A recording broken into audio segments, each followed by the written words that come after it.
Hello, folks. Jeff Salzman here, and welcome to the Daily Evolver. It's Friday, February 16th, 2018.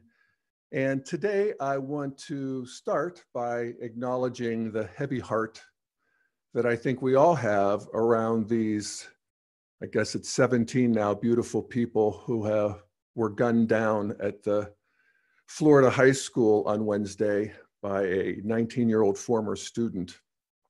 And see if we can respond in some kind of a more integral way and be more of a solution to the problem than we might otherwise be. I did an episode in early October of last year after the Las Vegas shooting. I called it The Gun Problem. And I talked about the unique American character and psyche and circumstances, really, of our founding that create this situation where we have 4% of the world's population and 48% of the civilian guns. We have 40 times the gun deaths of Great Britain, which is our, sort of cousin country that we most identify with. And I also shared some thoughts on the psyche and circumstances of America's traditionalists, which is the 35% of the population whose center of gravity is at the amber stage of development. And that's, where their self-sense is, where they feel at home. And it's in that, in a sense, pre-modern, even though they can work in the modern world, of course. But their home it's home and hearth and patriotism and so forth. And that's where the majority of the guns are. That percentage of the population who owns guns overall is shrinking. It's down to 35%.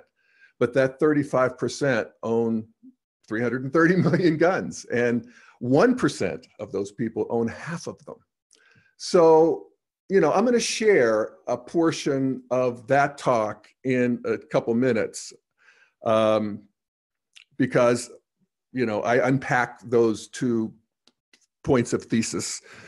And, but in the meantime, I want to just share some thoughts on this particular Florida situation and what I've learned since then, or how my thinking has evolved, and some of the particulars of this particular situation. I think that one of the things that we can see in terms of the culture and the evolution of the culture is that the gun situation, or maybe better put, the situation of these mass shootings, particularly in schools, is one of the central battles in the culture war. And we have the three stages of development that are at war in these culture wars. We have the postmodernists, so we have the modernists, and we have the traditionalists.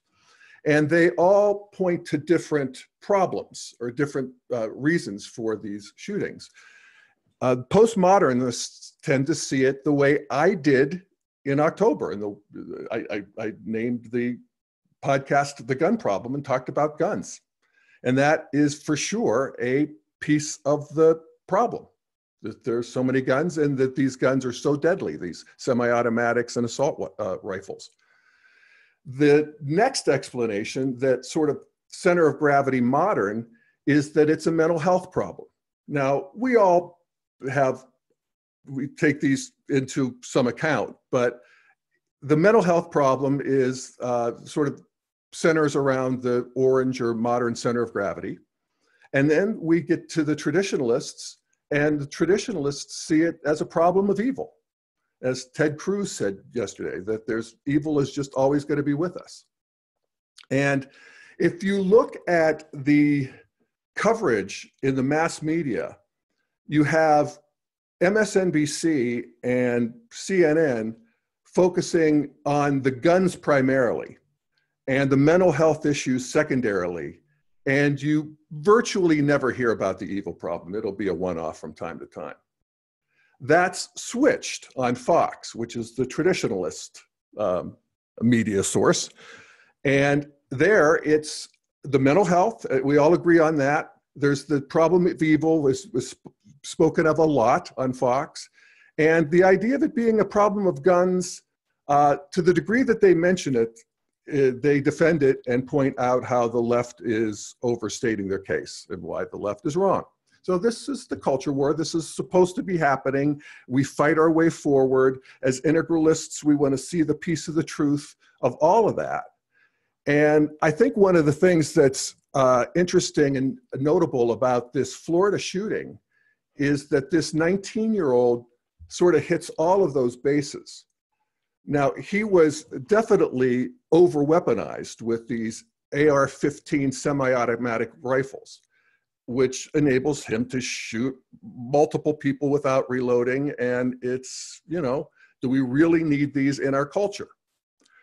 We see that he was clearly, obviously disturbed. He was a mental health case. He was spotted, he was expelled from the school. He was spotted by the FBI as, or at least somebody reported him to the FBI in January, that he was planning a school shooting, and he apparently fell through the cracks. So that's where we could definitely improve things. But what's interesting to me, and this is sort of a bigger question, is this idea of evil. And is a kid like this possessed by an ontological force, an intelligent force that means to do harm? And an ontological force being that thing that exists whether or not you believe in it. It just is part of the fabric of the universe. And I actually am not entirely sure about that. A lot of really smart people think that there is an ontological evil. But I think a better explanation to me is that that we have people who are just arrested at a hard stage of egocentric. And there's a time when we arrive into the power of egocentrism, or this sort of magenta red stage of development, where we're learning that we have power over the world, and we have power over other living things and power over people. And there's a fascination with that power. And part of that power is inflicting pain. And so you see these videos online of the little 2-year-old running over and smacking the cat, and the cat jumps up in the air and the kid goes backwards, and it's all very cute and no harm done. But you can see, you know, that little kid was malicious. He was going over to hit that cat. Just in a way, it's fascination. See what's happening. He's learning about his world. He's learning about his power. And I can remember myself in first grade being so fascinated that the older kids would catch these flies in our old-fashioned windows in our old school and pull their wings off. And I would watch it, and these flies would be tortured and rolling around, and it was fascinating in the same way that horror movies are fascinating. And these video games are fascinating that are, you know, just as horrible as you could ever imagine in terms of the inflicting of pain. And that there is something that is, there's an appropriate stage of development where that comes online, but you want it to be civilized pretty quickly, and it is generally, you know, at 4 and 5 years old, we get it civilized, except some kids don't. And I've talked about that on this Daily Evolver before, the research that's being done on what we used to call psychopathic children. Now we call them children with callous and low empathy disorders. But in their most extreme cases, they actually enjoy the inflicting of pain and the idea of killing. And there's a corollary in the collective evolution of humanity, in the tribal stage of development, where it just seems to, particularly in the cultures that were naturally warlike in that they were competing with other tribes, that they fought essentially for fun or just to keep their skills sharp. And they had elaborate torture rituals that where they would, it was about the inflicting of pain for as long, as intensely as they could. And there was a fascination, the same kind. I was reading about the Comanches, and the author was talking about this sort of classic example of pulling the wings off flies, and said that these warriors were basically operating at that stage. They were adults, but they had that 6-year-old fascination with pain and hurting. And this is something that we see in this kid, this Nicholas Cruz, I guess is his name, who had this fascination, and we see it in other kids and people, even in the Las Vegas guy to some degree, but this Florida kid was apparently textbook. And so, yes, part of it is getting better at spotting this this disorder in people. And whether it's evil or just an arrested, hard, egocentric, magenta red level of development, I'm not sure. I'd be interested in hearing what you folks think. You can email me at jeff@dailyevolver.com, and we'll sort this out. So let me see if I want to get into all of this. Yeah, why not? And then I'll play the part from that talks about sort of the cultural and stage development aspects.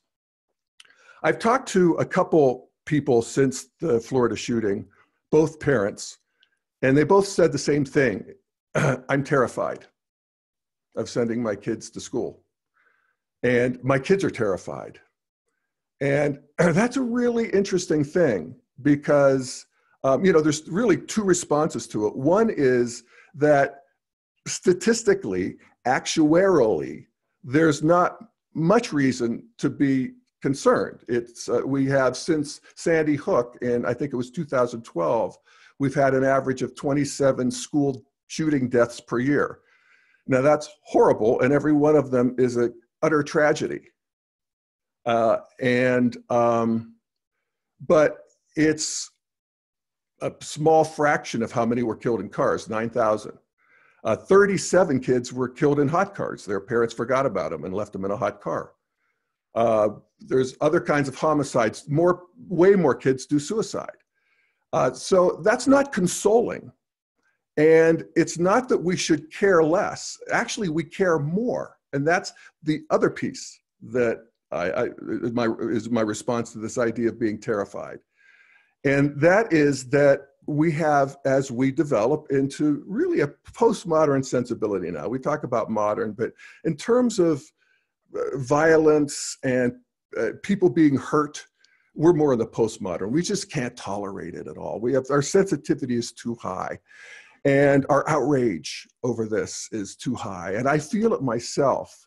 And I was talking to a friend of mine this morning, and he said, he was one of the I'm terrified guys. And he said, it's actually different even than terror. It's anger. but there's not a word for it. I said, outrage. And he said, well, outrage has been defined down lately. So, but it's just this, this is not tolerable. So I don't know whether we're going to come up with some grand compromise in terms of mental health and guns. I don't know. Maybe these things tend to shift and move quickly when they do, and I hope so. But at any rate, you're going to see a lot of metal detectors at schools. I mean, if they're there already, but this somehow feels like people aren't going to tolerate it. And so we'll get it down to some vanishing point. It'll probably not ever be zero, at least anytime soon. But we have to put that terror in perspective and realize that we are living in an ever more peaceful culture, including with gun violence. Gun violence is half of what it was in 1993. And the number of people who own guns decreased, as I pointed out before. But that sort of relentless trend to a pacified society is punctuated with these florid acts of gun violence that, are just sort of made for our media age and probably abetted by that as these people seek a certain kind of notoriety.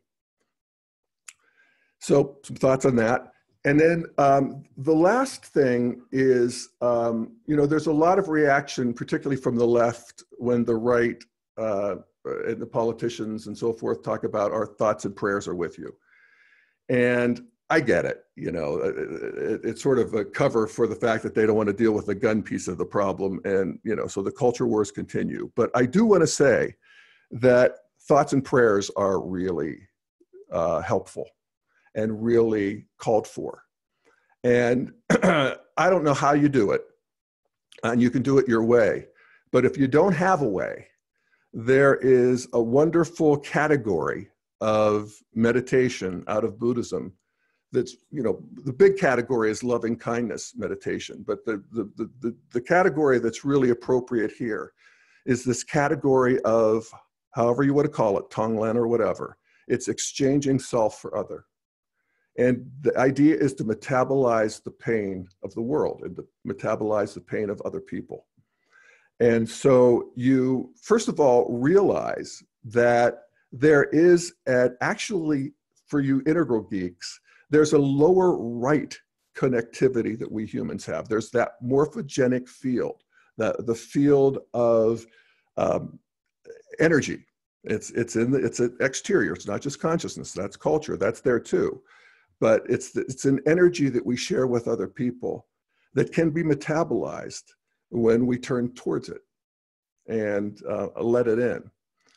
And so to do that, you would, well, the mother of the daughter who was on all of the shows and was so, she just wrecked me.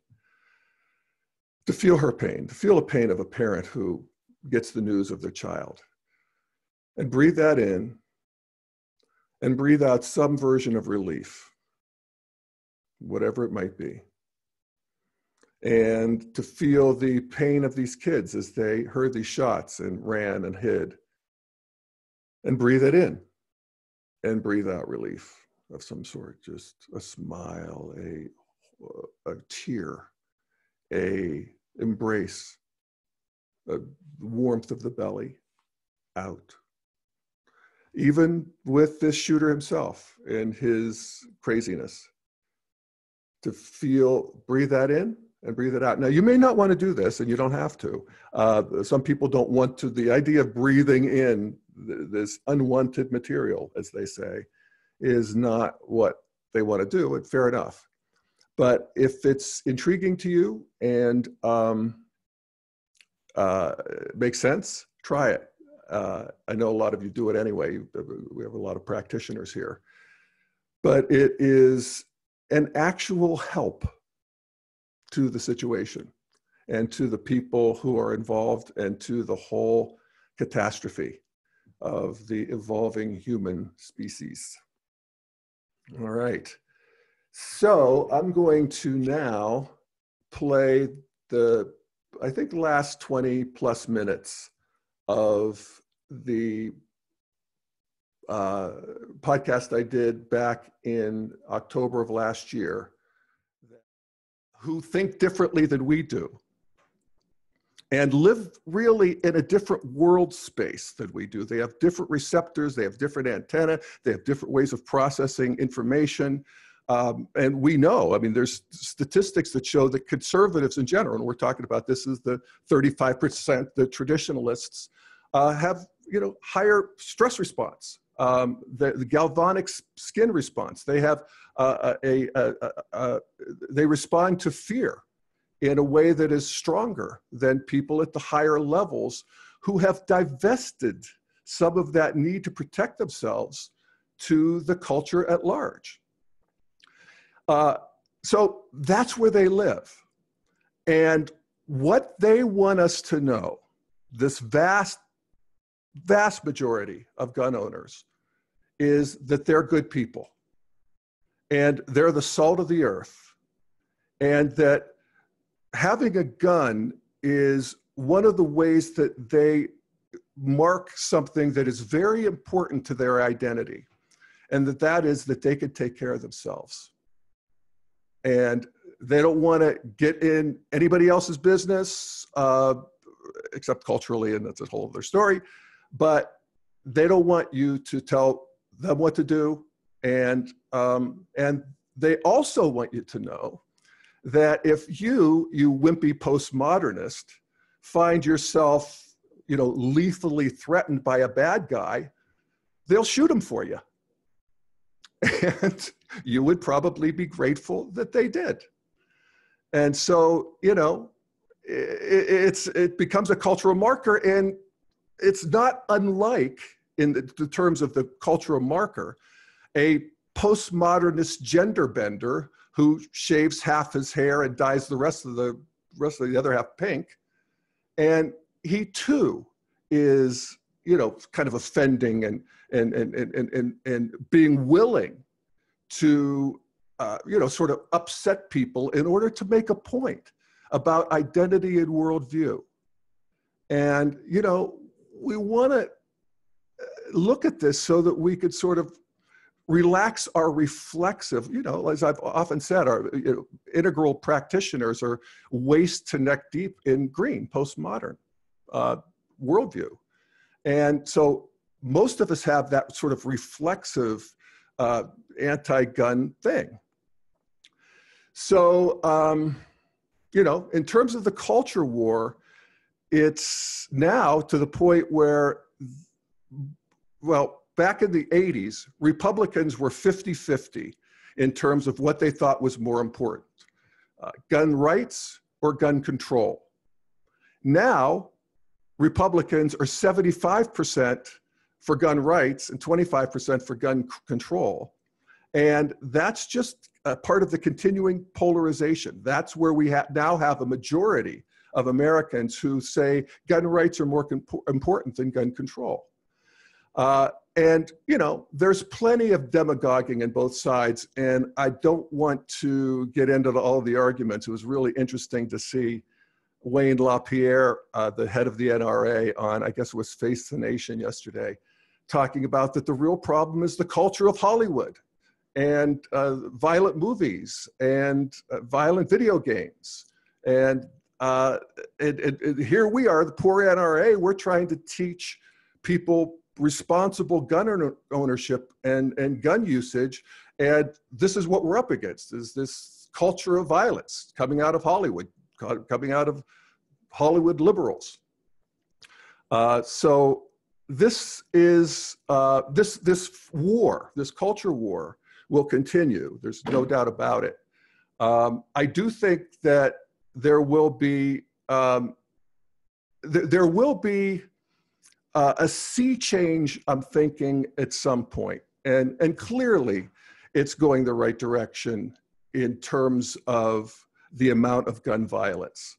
And this is true not just in the United States. And by the way, other than gun violence, America is no more violent than any other developed country in terms of crime that is perpetrated without guns. So this is just the nature of modernity. In fact, I'll read a paragraph from a Washington Post article where they talk about this very idea and how it's creating a conundrum among criminologists about why we're getting so much more peaceful. And they say, internationally, a decline in crime has been documented in many countries since the mid-1990s. According to the authors of a 30-country study on criminal victimization, there is no general agreement on all of the reasons for this decline. They say there's a general consensus that demographic change, specifically the shrinking proportion of adolescents across Europe, is a common factor causing decreases across Western countries. They also cite wider use of security measures in homes and businesses and other factors that reduce property crime. But other potential explanations, such as better policing or increased incarceration, which a lot of people point to, do not apply in Europe, where policies vary widely. So it's just a general move into a more pacified stage of development. And as I said, when we are now in a situation, where only 35% of people own guns, and that's a decreasing number. It's decreased 20 points since the 70s. That's remarkable. And millennials are the least gun-owning population in terms of age demographics. I think the tide could turn and at some point even turn quickly. I was sort of impressed by David Frum yesterday, who's a conservative columnist who was on one of the shows. And he was talking about that there's a cultural change when people realize that guns actually increase the danger of you and your family being hurt. There's you know, no argument that people who own guns, have guns in the house, have more gun violence. Most of it being suicides, which is well over half of gun deaths are suicides. And guns allow you to be more impulsive and certainly more successful if you're looking to off yourself. And then also accidents. And I think of myself as a little kid. My dad had guns, and he was very scrupulous about, you know, keeping them locked away and so forth, but not so his ammunition. And I remember I was probably 8 or 9 years old, and I got one of his red shotgun shells, those big shotgun shells. And I thought to myself, so all that happens in that gun is that a hammer hits that shotgun shell and makes it explode. And is that right? And how does that work? And there was the shotgun shell, and my dad had a workbench downstairs in our basement, and he had a vise, you know, that you grip things in. And so I thought, I'm gonna see. And so I put that shotgun shell in the vise, and I thought, I'm gonna hit it with a hammer and see if it I don't know what I was thinking, but that is indeed what I was thinking. I grant you it doesn't make sense, but to a 9-year-old it did. I was just curious. And I started hitting it, and my mother was doing the laundry, and she looked over and she like screamed. You know, she couldn't believe I was doing that. And, you know, that kind of things happen. It's just, you as parents, you know that you can't really control your kids 24 hours a day. And that's what David Frum was saying, was that at some point, as this continues to become known and people think about it and realize it, which actually is a, you know, movement into a new stage of development, they'll realize that you're not a good parent if you have guns in the house. You're actually a bad parent. He used the example of people smoking in cars. When, you know, when I was a kid, my mom and dad smoked in the cars. We had the windows up. You would never do that now. They didn't do that because they were bad parents. They did that because they didn't realize that it would be harmful. And so that kind of change can happen quickly and radically. I was also impressed, just one last thought here, that Bret Stephens, who's another conservative columnist, came out for rescinding the Second Amendment, which, you know, is a whole other story. I've actually talked about the Second Amendment last time a bit. You know, it talks about that because we need well-regulated militias, there should be no infringement on the ownership of guns. And somewhere along the line, in a plain reading of that amendment, where's the well-regulated militias, you know? So anyway, I also, just actually one last point, and this is from you, Corey, is that we were texting a little bit about this yesterday. You talked about some wisdom that you really, it came up for you. Yeah, all of this happened, that came from one of your gurus, and it'd be lovely, I think, if you share it with everybody.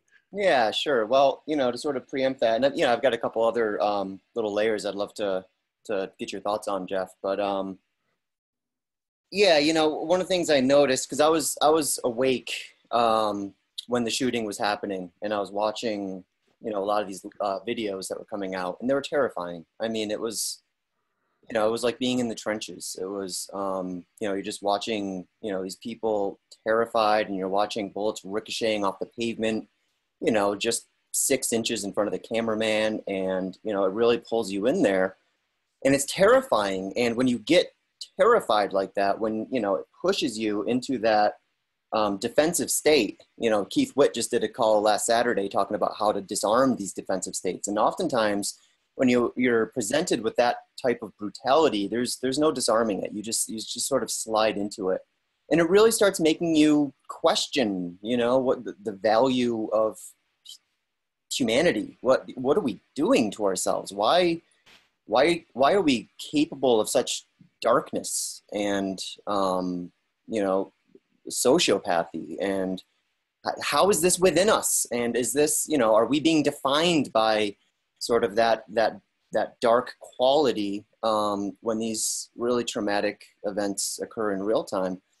And I went to bed afterwards, and had some very restless sleep, and a few nightmares and all that. It was deeply affecting. And when I woke up in the morning, something shifted for me, and right away popped in my head. And it's sort of cliche, but cliches always prove themselves to be incredibly valuable at times like these. And one of my favorite teachers of the 20th century popped into my head, who was Mr. Rogers. I'm convinced that if Jesus did come back in the 20th century, he took the form of Fred Rogers. I think that man is a living saint. And if you're ever feeling sort of down about the world and down about reality, I suggest you watch a YouTube clip of, I think it's from like 1969 or something, like the late 60s, early 70s. And Mr. Rogers is testifying to, sort of a hard-nosed conservative at the time, about why PBS needs funding. And the amazing thing about Mr. Rogers, Fred Rogers, was that he talked to grown-ups the same way he talked to kids. He was the same guy on camera that he was off camera. And he carried that grace with him the entire time. And if you watch this YouTube clip, you actually watch, again, this conservative senator who's denying money for PBS. You just kind of watch him melt right before your eyes. And 15 minutes of Mr. Rogers talking, the conservative senator says, "Congratulations, you've got your funding." So you're actually watching in real time, how effective debate, how effective it can be. So I suggest you guys watch that. So anyway, Mr. Rogers popped into my head, and one of I think his central teachings that I love the most, and it got really popular after 9/11, was whenever something catastrophic happens, I always think to myself, look for the helpers.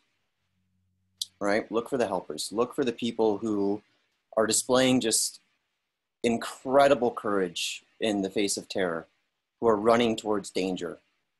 And, that really helped me release a lot of that sort of darkness that I was feeling. So I made a post on Facebook that was pretty well received, and I'll just read it here. What I wrote was, "I think it's critical to remember that there were far more heroes than villains in Las Vegas last night. I've seen video after video of people running into danger in order to help others, ordinary citizens working together and risking their own lives to give people cover and help them escape the kill zone and bring the injured to the hospital. As the saintly Fred Rogers always said, look for the helpers. It does not diminish the pain and trauma and heartbreak a single bit, but it does offer an important reminder of the intrinsic goodness of human beings, which is too easily forgotten in the era we currently find ourselves in." And again, that was a shift for me, and I took it on as an invitation for practice, right? So I actually started seeking out the more positive videos, the heroic videos, the images of these heroes in the hospital. Who, I saw one post and it was like, here's the random stranger who saved my sister's life, and he had a bullet in his neck, and he's smiling, in the emergency room for this snapshot.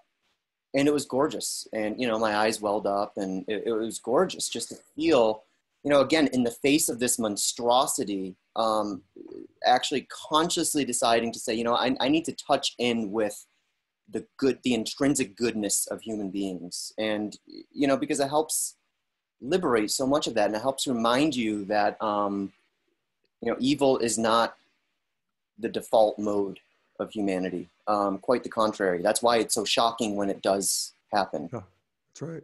Now, that said, we take all of that, we take all the heartbreak, we take all of the grace, we take it together, and then, we look to our leaders, and we get very frustrated as to why isn't something happening out of this? Why is it so difficult to implement any meaningful change when it comes to gun laws? And, one of the insights, Jeff, that occurred to me, well, sort of twofold. You were mentioning, sort of the beauty, the dignity and the disasters of modernity. And, one of those disasters, I think, was, in the modern world, we're afforded sort of this distance with nature, which means a distance with death. We don't kill our own food. We go to the supermarket and pick it up. We don't, we have guns now, where it used to be, 500 years, if you wanted to kill someone, you'd have to stab him with something, look him in the eye, and, feel him die. And with guns, it's been depersonalized. It's very distant. It's, and I think in that space that we have, the sort of the luxury of having this much space from death, the downside of that is sort of the fetishization of death.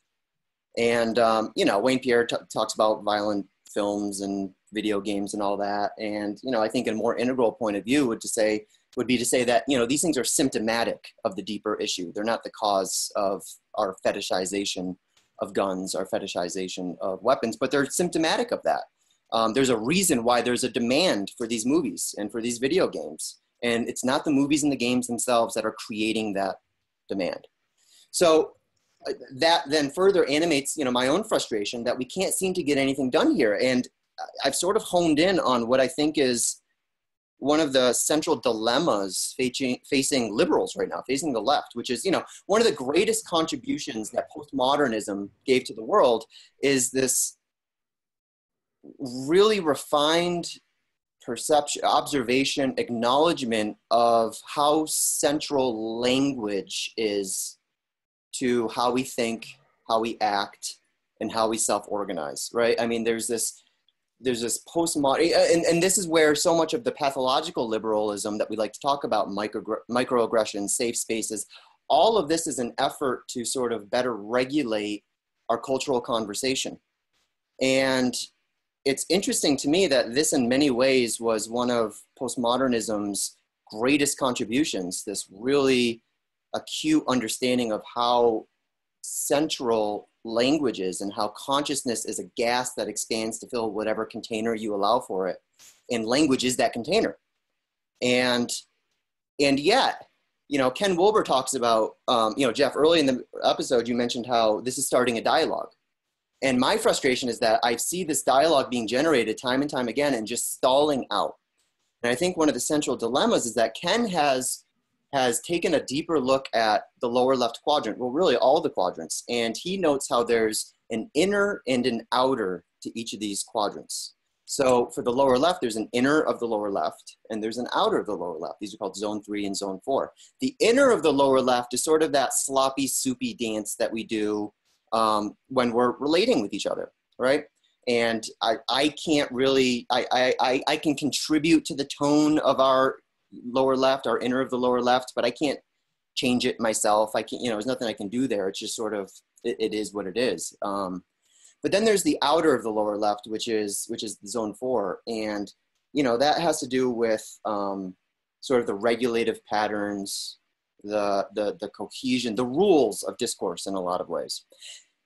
What I've noticed is that the conservatives are masters at defining that outer of the lower left. They're masters at regulating what is and what is not allowed to be talked about by culture. And this is a phenomenon called the Overton Window, where the Overton Window describes, sort of the limits of public discourse.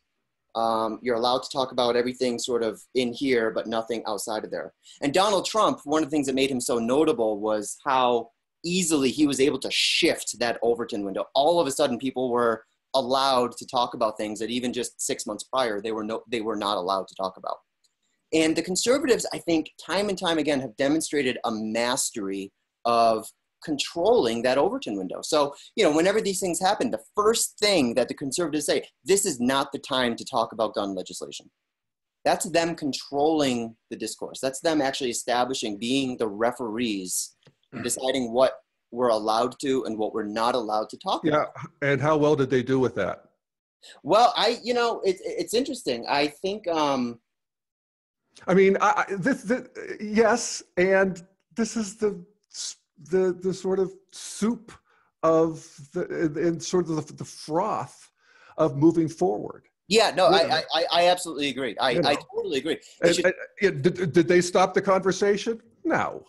I think for people on the right, they stopped the conversation, but the people on the left are still talking about it. I don't know. That's a good thing. My surprise, Jeff, was that more of this didn't happen after Sandy Hook, right? Which was the most brutal. And we got the same response. Now is not the time to talk about it. And guess what? The time to talk about it never happened again. We never had another opportunity. The conservatives come around and say, okay, well, it's been 3 weeks since all that happened. Now we can have, a reasonable discussion that's not animated by emotion and all of that. Right. And I get why you don't want to have that conversation when tensions are high. I understand that. And yet, statistically, we're having a mass shooting every day of the year. So the time to have this conversation is never going to occur if we allow them to continue regulating the discussion. And I think this is, I think it's my challenge to liberals is, when you're trying to reestablish new rules of discourse, don't focus on the micro, right? Don't focus on the microaggressions, even is one of their favorite terms. Back up and look at the macro. Back up and come up with some broader generalizations that can help us actually move the conversation forward. And, one of the only people on the left who I think have succeeded in shifting that Overton window was Bernie Sanders. Bernie Sanders made it okay for us to talk about single payer again. That no liberal was successfully able to shift the window so much to start having those conversations as Bernie. That's great, and we should learn from that because he went bold, right? And that boldness, I think, helped reshape the sort of the space in which we can relate with one another, and what we're allowed to say, what we're not allowed to say, and I see that as positive, and I want to see liberals doing a bit more work in terms of trying to better regulate that mode of discourse. Yeah, I think we're just, discoursing our way into a better world. And, everybody's got their, trying to impose their rules on other people. And it's just part of the mess of it, which is a fruitful mess. Yeah, and we can, see that even in terms of guns and gun death, the number of people owning them down, the number of gun deaths down by half since 1993. The guns used in crimes down. I have this. I don't know if you can see this. It's just we got it. The big story is that we are becoming more and more peaceful, more and more sensitive, and we're having all of our crazy arguments as a means of getting us there. That's how I see it. Yep. So I do not disagree.